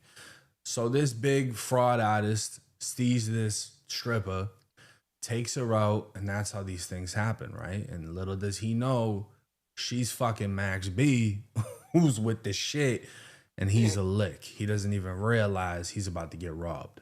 Crazy. Now, at another time, they met, and again, these two guys with two women and the girl spent the night in the club and eventually returned to a Holiday Inn where he shared a room with one of the women, Giselle Neves. Taylor shared a room in the same hotel with the other women, whatever. Before going to bed, Plowden hid all but $1,000 of his cash, as well as his wallet, jewelry, and car keys under the plastic liner of a trash can. He hid the remaining $1,000 under his bed's mattress and then went to bed while Neves showered. The crimes were committed in his room later in that morning. Crazy. Now, Gina told Max B about this guy's money. When he asked how much, she replied, a lot. Max B then said he was going to get him, which Gina understood as meaning that Max B was going to rob him for his money. Now, on the way to the hotel room, Max B's stepbrother and co-defendant put on gloves, took duct tape from his pocket, and displayed a handgun. The girl, Gina, who had not seen any of these items previously, became nervous because this was not part of the plan. Like I said, nothing goes according to plan. When they arrived at the room, the co-defendant told Gina to use her card key to open the door, but it didn't work. She then called his phone and could hear it ringing, but he didn't respond. She knocked on the door. A girl answered. Gina told Gina and the co-defendant that he was sleeping and tried to close the door. Gina used her foot to prevent the door from closing, and she and the co-defendant entered the room. Once inside, the co-defendant grabbed the girl by the hair, pointing the gun at her head, and demanded the money and the car keys. Gina searched the room. The guy continued to sleep while this was going on. The co-defendant shoved the girl into the bathroom, told Gina to tape her up, which she did, duct taping the girl's wrists, mouth, and ankles. She never got a good look at the co-defendant, noticed a scar on the left side of his face. Now, Gina woke up the guy. The co-defendant told him not to look at him or he would be shot, so he turned away. Whatever. Basically, how this ends is holding the gun to the man's head. The co-defendant forced the man to call Taylor, who's the other guy. When Taylor arrives in the room, he knocked on the door and Gina opened it. The co-defendant was standing behind the door with the gun. When Taylor entered, the co-defendant pointed it at his face. Taylor reached for the gun. Shout out to Brian, still in the building. So Max B isn't even there. It seems like he was the mastermind behind it, and he sent his younger, wilder stepbrother, who was, I believe, 21, to go pull this off with Gina. Gina was already locked in. So Gina is the one that says, hey, I got this guy. He's a trick. He's got mad money, da. Max B says, all right, bet, we're going to get him. Max B sends his brother to Gina. When they get there, Gina wasn't expecting this dude to come with duct tape and a hammer, but that's how it goes. Gina still decides to open the door. They go in. They bound up the girl. Buddy pulls the gun out on the guy. Call your mans, tell him to come in here. When his mans comes in, because mind you, both of them got money, he points the gun. His mans reaches for it. The shit goes off. He gets shot in the face. He's dead. That's how the murder happened. Now, while Max B didn't pull the trigger, in mid-2009, he'd be sentenced to 75 years in prison on conspiracy charges pertaining to armed robbery, kidnapping, aggravated assault, and felony murder. So what that means is, even though he didn't pull the trigger, he essentially cooked up the robbery, helped with the plan, helped orchestrate who would do what, and it was executed. So he was charged as if he was there. Now, Gina, who was the on and off, again, stripper, who really is the one that started Crazy this whole work. thing because she came across a guy and couldn't just get tricked on. She wanted to rob him. Gina would end up getting 15 years. And, you know, she's out of there. And then the other co-defendant, Kelvin, would end up getting, I believe, a life sentence for murder. So this right here is the co-defendant, Kelvin Leardom, a.k.a. Pooh Sims. Now, when you Google him, nothing really comes up. You can find his Instagram, The Real Pooh Sims. I don't know why it's way up here, but just bear with me. And in the description of his Instagram, it tells you how to contact him on JPay. And he says, Max B, co-defendant, wrongfully convicted. So he's identifying himself as Max B's co-defendant because nobody really knows him for anything else. Now, things would start to get iffy with this situation because the co-defendant, Kelvin, aka Pooh Sims, apparently came out and said Max B snitched. And this would start a whole crazy thing because it's like, all right, well, is French going to cut him off? He was beefing with Jim Jones, calling Jim Jones a snitch. How's this going to go? Is he going to be released? Is he going to be embraced if he is? If he's a rat, should he just stay? So this man single-handedly started the whole snitch campaign against Max B. Now, once that happened, I mean, there's a ton of videos on this from a few months ago. Max B hit with new snitch allegations right before his release. Wack 100 claims he has paperwork on Max B snitching. It started to get crazy, right? And we're going to get down to the bottom of what the allegations are. So this is Pooh Sims on the phone with, I believe, Doggy Diamonds TV. Shout out to him. I don't know him personally, but I found this video and we're going to let Max B's co-defendant explain what he feels took place. This is crazy. Because I'm not really sure. Nah, well, let me make sure we clarify things. First and foremost, for those that don't know, it's your boy Pooh Sims from Harlem. I'm Max B co-defendant. Max B is also my family. His pops is married to my mom's. Wow. I'm locked up out here in Jersey for this case that me, him, and Gina Conway all got locked up for. During this time that we got locked up back in 2006, you know, Max was signed to Jim Jones, Bird Gang, Dipset. Caught this case. The police came to talk to Max. And Max B ended up cooperating with the police and assisting them. So after they got booked, the police went and spoke with Max B, and Max B fully cooperated. But I'm locate Gina Conway. Okay, let me rewind that. See, he said he helped. See, the reason why I don't like that is because nothing against the dude Sims dude, because this is the first time I'm even hearing about this guy. What I don't like about that is on Max's part. Knowing that he's married, the mother's married to the father, that's his son.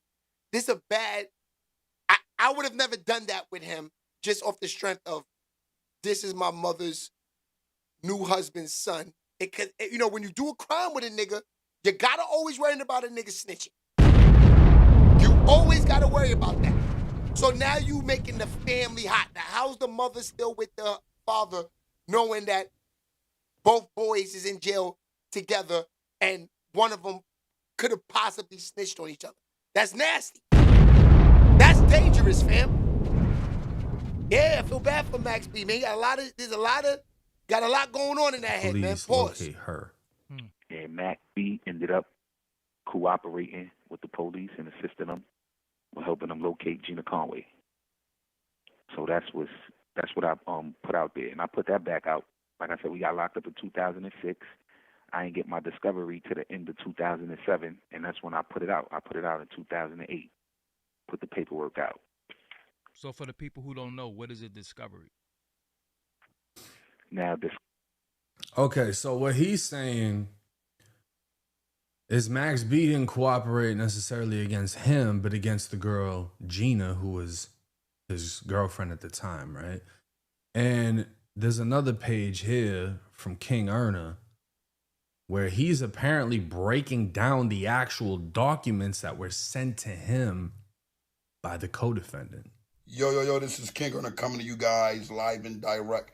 I'm going to take you to the honorable paperwork that Pooh Sims gave me permission to have. He gave me permission. Let me pause this for a second because I'm reading the comments. Adam, what's up, my boy? What does that mean? DPD for that. He should get DPD for that. Get in the comments, Adam. Put it in the comment section. Put it in the comment section.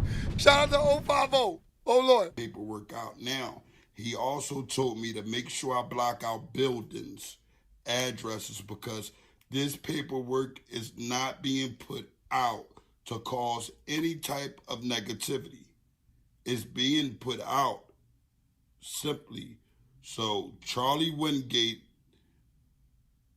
supporters and followers can see that the lifestyle speaks of being a gangster. Shout out to School. 8300. What up, my boy?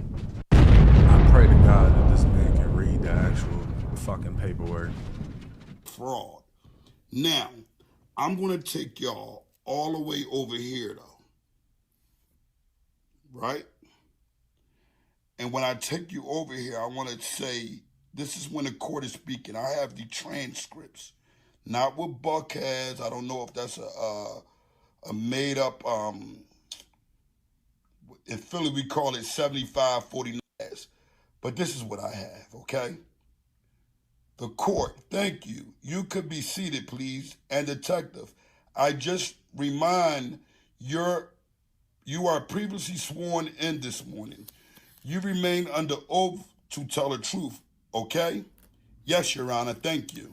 The court, I believe we're on recess. Examination, Mr. Salute. Mr. Salute, thank you, Judge. Recrossing that examination by...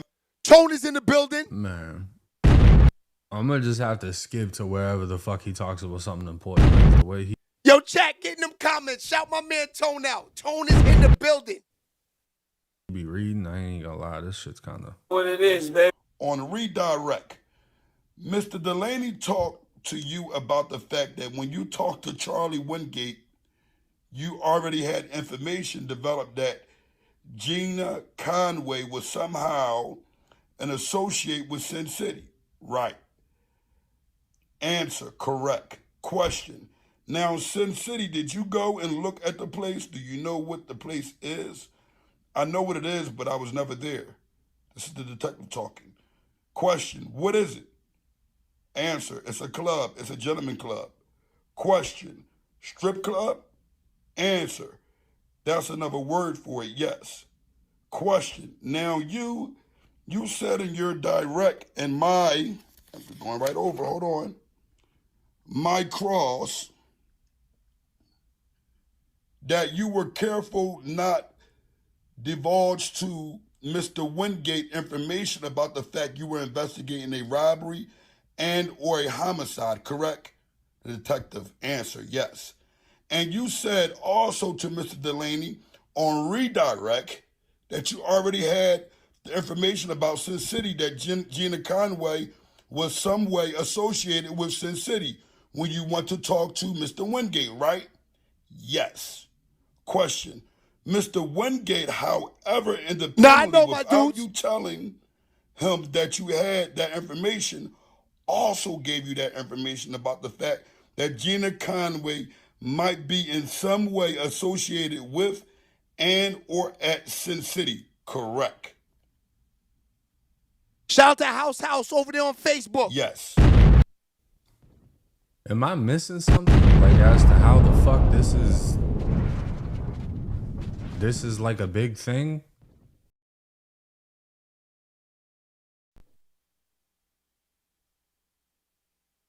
Who's your girlfriend? Oh, my girl's Gina. Oh, what does she do for work? She's a dancer. She strips over at Sin City. Who's your girl? Jessica. What does she do for work? She works at fucking Dunkin' Donuts. Is that snitching? Let's if there's anything else. Mr. Salute, nothing further, Judge. The court, okay? Thank you. Then they're going to go on. But listen, we're going to stop it here because I don't want nobody to misinterpret anything. I have the transcripts. Again, this is the transcripts. I have the transcripts. I don't have Wingate. Who is Charlie Wingate? Charlie Wingate is who? Shout out to Adam. That's a fact. Max B, the quote-unquote wave. Simply can't stop telling. Okay, so... So the big thing that Max B snitched on was he said his girl works at the club. He didn't say that his girl set up a robbery. He didn't say that his stepbrother blew somebody's brains out. He said, my girl work at a club. And that's all y'all had to fucking come up with? This is all the co-defendant could say to try to knock Max B's name out the way? So this is something that's interesting, right? I'm going to show y'all what the fuck snitching actually is, because what they're talking about here ain't it. So again, this is Max B's actual appeal, right? Now, when you go through Max B's appeal, we're going to go after dude got his shit blown out, whatever. That's a fact, School. When detectives arrested... Now, School, I'm glad you said that. These are guys that were in 6th grade commenting on Max B. I'm there in real time. I never once blogged. I always protect the goats, man. Always protect the goats. You in my era, I'm not going to bash you. I'm not going to kill you because, like I said, I'm one of them. Shit, baby. I protect the goats, my niggas. That's 100%. Now, is Max B a snitch? That's what you guys want to know, right? I don't know. Did he pull the trigger? No. Was he there? No. Did he set it up? I don't know. We're talking about a stripper here who, as obvious, money is everything to her. She's showing her coochie for bread. So she was money hungry from the jump. You know what I mean? But like I said, rappers, ball players, hustlers, all of these niggas are insecure niggas that never were anybody's. So when they become somebody, like, these niggas that hustle, they get all this bread and start, you got lined up for being thirsty for coochie. You scamming all day to trick on strippers. What a clown. I hate niggas like that. Can't stand them. So if you're not thirsty, this doesn't even happen. Thirsties. Feel me?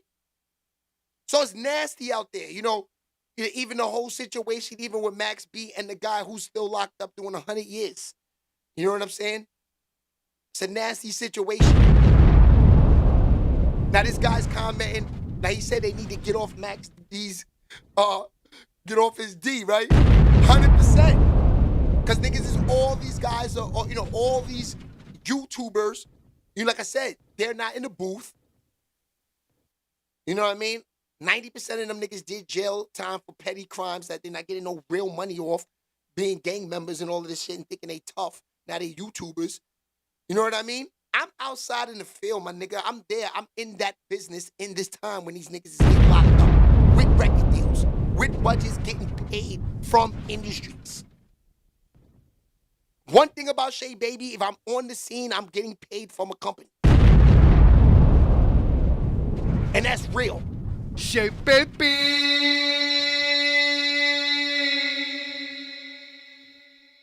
Kit Kat, what's good? Shout out to Kit Kat in the building. 100% my dudes. You know they got it. You know they got it. Those ain't no frauds. They got it. Shay Baby. That's a fact. Let's get back to my guys. Conway, Gina Conway, she gave them a statement implicating Max B and Pooh Sims. So right there, just so there's no... Now, school, you're right. They need limits of being a YouTuber. You know, if you're never in the business, you're just a nigga turning on a phone. But, yo, this is the crazy thing. Those niggas are lit, though. That's crazy. That's wild to me, school. That's wild to me. But you know what? This is the crazy thing, school. If you ask me, I say, yes, I got a popping show. I got a popping platform. But these niggas get looked over me because they talk bad about these niggas. Like, you see what I'm saying, school? Like, this guy right here, the King Earner dude, all of these niggas, they get views because people like, these are miserable niggas on YouTube. I respect y'all who rock with me. Y'all are not miserable people. Misery, like, they like the company, my dudes. So those niggas are home talking bad about these people. The people watching them, giving them money, they're miserable also too because you want to hear the sound of a nigga going down. I don't. I hate it when I see niggas get killed and get shot and all of these rappers and getting locked up and all this. I hate seeing this type of stuff, man. With a passion. Shay Baby. But these are the guys that you guys listen to that you feel know the game. How you know the game? You're not even in it. It's like I said before. When they hired me, right? When Chris Gotti, shout out to Chris Gotti. Shout out to Irv Gotti too. When they hired me to be a sports commentator, right? They didn't know my past. They knew nothing about me. They just knew I was a nigga on the internet with some fans, right? Chris and Irv Gotti called me in the office. We want you to become a sports commentator now, right? You know why I was successful at that and still am to this day and still get booked for that? You know why? It's the same reason why Charles Barkley and Charles Smith, Greg Anthony, Steve Smith, Chris Webber, now Carmelo Anthony and Dwayne Wade is why they're successful at doing it. Because they were there on the court. That's why they could talk that game. And they say, yo, he's shooting 2 for 13. He needs to come off the screen some more, work on his mid-range shot. He needs to shoot 1,000 free throws. That's why they're successful at commentating. They were there. You don't see ESPN hiring a clown from Instagram just because he bets on FanDuel, right? So why would you as listeners listen to goofy ass niggas that never been there? I'm showing you guys records. I got platinum plaques behind me. My word is bond. I was born into this business, my niggas. These plaques are here before me. If it wouldn't be a hassle of taking it down to show you, these plaques are here from 78, 79. I'm not even thought about yet. I am born into this. You see this on my head right here?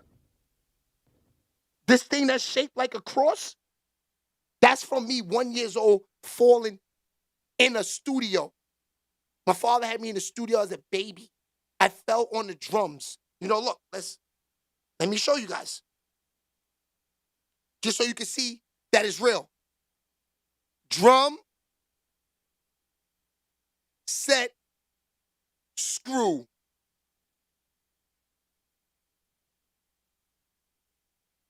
Okay. These are drum set screws. This is the proof of how I've been in the business since a baby. This is a drum set screw. You see it? That's what a drum set screw looks like.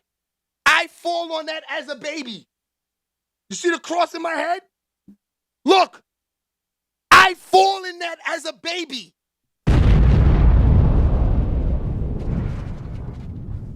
So you think I care when I wake up and see these niggas with 1 million views? It's taking me a long time to become the biggest platform in the world. I sleep good at night because I know I'm a real nigga. I know niggas in real time. You know why these niggas run their mouth about these niggas? Because they know they're never gonna see them. I am. I can. Real facts.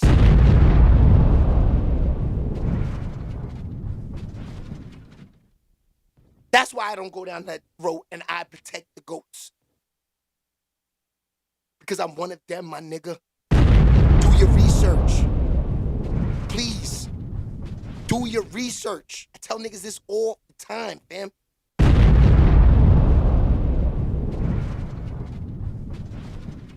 Now, why don't you interview them then?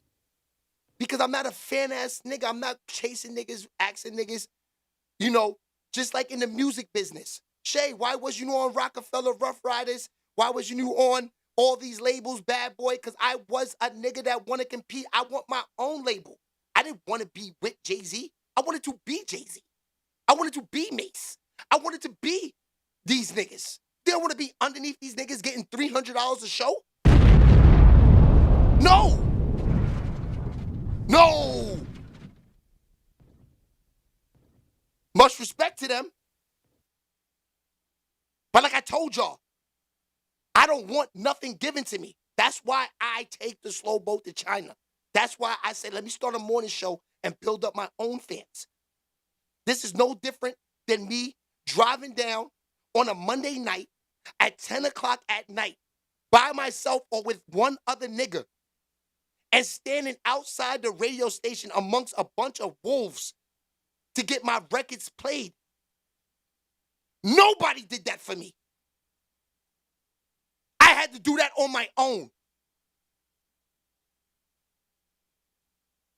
So you think I care about listening to these niggas that was 6th grade blogging on? I'm outside with these niggas, my nigga.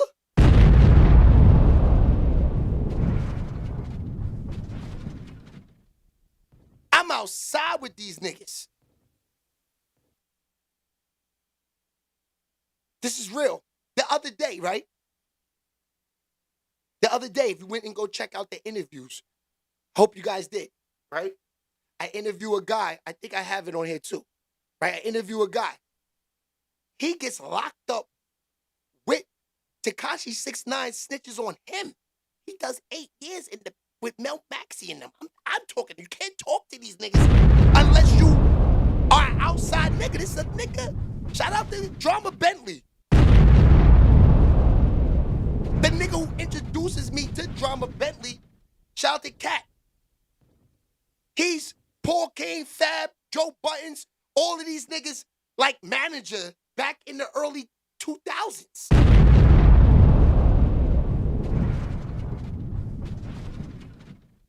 The game is real, y'all.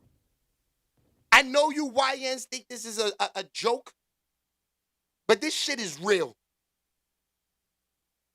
But yeah, I appreciate y'all who took the time to know that you got to be there to report this news, man.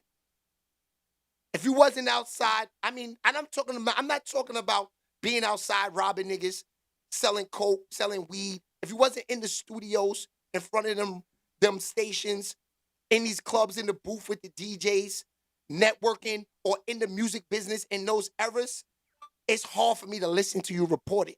You just a fan, my nigga.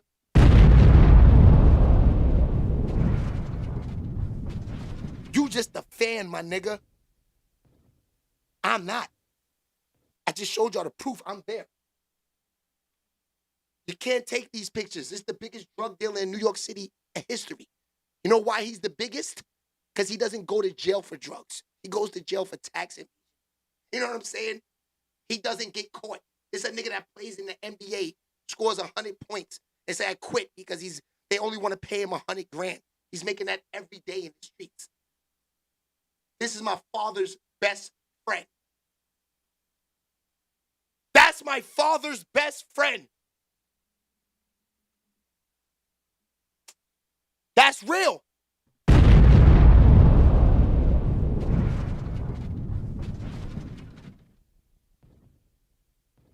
I'm just saying, the truth is, if Max B, regardless if he snitched or not, right? The nigga's home. Who want to see a black man in jail? 17 years is enough to sit down and think about you did wrong. Max B will not get in trouble again. Shape baby. Now, if I'm Max, if there's nothing there between him and Jim Jones, right? The best thing for him to do is get with French, go to Dubai, get away from everybody, go get you one of them Dubai women, and lay low and make a hit out there. That's what I do. I go to Dubai, go get with the money. You see what French did to him? Got him jeweled up early in the game. So, of course, you don't want to be walking around New York jeweled up. He's got to get out of town. He's got to go get low, make a hit. The features is coming. Max B probably got about $500,000 in his DM right now worth of features people want to do with him right now. Now, does Max B have an Instagram yet? I don't know. When the wave signs on Instagram, he's going to look like Tekashi. 5-10 million views, and within, I say, a month, he has 5-10 million subscribers on YouTube and Instagram. Now, Max B does have to convert Don Coop, but according to Max, he's saying that he knows how to use the phones and everything right now, so he says that he's good. He said he knows how to work the phone, and, you know, he's looking at pretty much being ready for the game. Now, you know when you're in the feds, all these niggas have a phone. We do know this already. When you're in the feds, you have a phone. You know, I interviewed a guy who's doing life with the phone in jail a year and a half ago. So I'm pretty sure now they got all types of, you know, in jail you walk around with earbuds in your ear. Like it's nothing. You know, they eating steaks and earbuds and playing 2K in the feds. You know what I'm saying? That's real. 100%. All right, y'all. Great show today. I don't even want to get off because it's popping. But I got to get out of here. I got some things to do. I will see you guys tomorrow. Fox, you don't forget to send that promo video out. Make sure you guys look at the Reels today. The Reels will be coming out, getting them comments. Put it in the comment section. Shout out to OVO the Movement. Put it in the comment section. That's a fact. All right, so I will see y'all tomorrow, 10:30 a.m. Me and Fox will be rocking out. We will be talking about all this stuff all over again and some things. I'm pretty sure things are going to happen tonight over until tomorrow. So me and Fox will be on tomorrow. Fox, love you. Yo, School, appreciate you. I hope you subscribe and hope you stay around and come every morning. I like the conversation. I only like talking and people that's listening that are real listeners. I don't like trollers, and I don't like talking to people that don't know the game. They can kick rocks. I don't even want them in here. You know what I mean? Niche, what do we do to those type of people? Hey, yo, Shay, it's time to get these goofies up out of here. It's time to send them straight to Africa.